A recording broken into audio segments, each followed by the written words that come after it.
আজ আমি তোমাদের সাথে ব্রেডের শাহী টুকরার একটা লং ভিডিও নিয়ে চলে আসলাম। আসসালামু আলাইকুম। এই যে আমি ব্রেডগুলোকে সুন্দরভাবে কেটে নিলাম। এইভাবে সবগুলো ব্রেড কেটে নিব।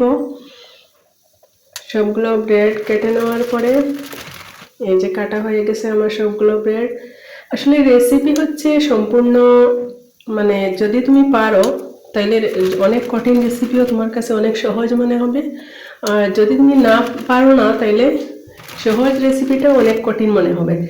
এটা দেখতে যত সুন্দর, খেতে যত মজা, তার চেয়ে সহজ হচ্ছে এই রেসিপিটা। সব ব্রেড কাটা হয়ে গেছে। এখন আমি হালকা তেলে সুন্দরভাবে গোল্ডেন কালার করে সবগুলো ব্রেড আস্তে আস্তে ভেজে নিব। দুই সাইডেই আমি ভেজে নিব। গোল্ডেন কালার করে সবগুলো ভাজতে হবে যাতে দেখতে অনেকটা সুন্দর হয়। খাবারের আসলে অর্ধেকটা দেখার সৌন্দর্যের ভিতরে অনেকটা রুচি আসে মানুষের। যদি দেখতে সুন্দর হয় তাইলে অনেকের খাওয়ার ইচ্ছেটা দ্বিগুণ হয়ে যায়। এর জন্য আমি সব সময় নর্মাল খাবারকে সুন্দরভাবে পরিবেশন করার চেষ্টা করি, যাতে খাবারটা দেখার সৌন্দর্যটা হয় বেশি। এই যে আমি সবগুলো ব্রেড আস্তে আস্তে ভেজে নিলাম।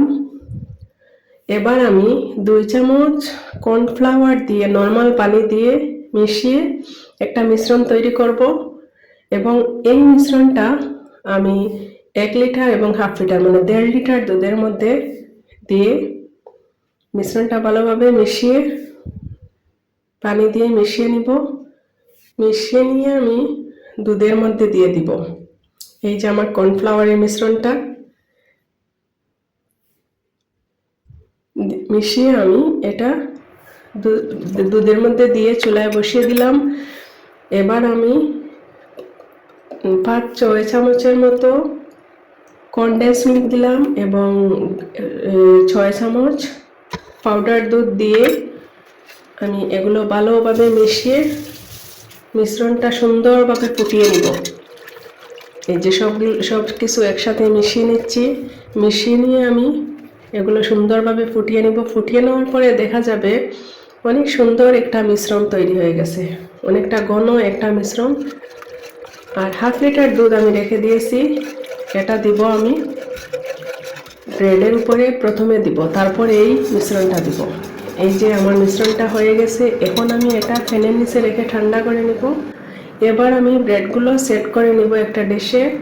ব্রেডগুলো সেট করে নেওয়ার পরে সবগুলো ব্রেড সেট করে নেওয়ার পরে আমি প্রথমে নর্মাল যে দুধটা আছে ওই দুধটা দিয়ে ব্রেডগুলোকে একটু ভিজিয়ে নিব। তারপরে ঘন দুধ যেটা আছে, মানে যে মিশ্রণটা আমি তৈরি করেছি ওই মিশ্রণটা দিয়ে দিব। দিয়ে আমি বাদামের পাউডার করা আছে আমার 3 ধরনের বাদাম একসাথে করে আমি সবসময় ব্লেন্ডার করে রাখি। এই মিশ্রণটা আমি অনেক কিছুতে ব্যবহার করি। এই যে আমি এই মিশ্রণটা দিয়ে দিলাম। এই তো হয়ে গেল। এবার কিশমিশ দিয়ে দেব কিছু, এরপর আবার কনডেন্স মিল্ক কিছু দিতে চাইলে দিতে পারেন। এই তো হয়ে গেল আমার শাহী টুকরা। সবাই এনজয় করে খেয়ে নিন। আসসালামু আলাইকুম।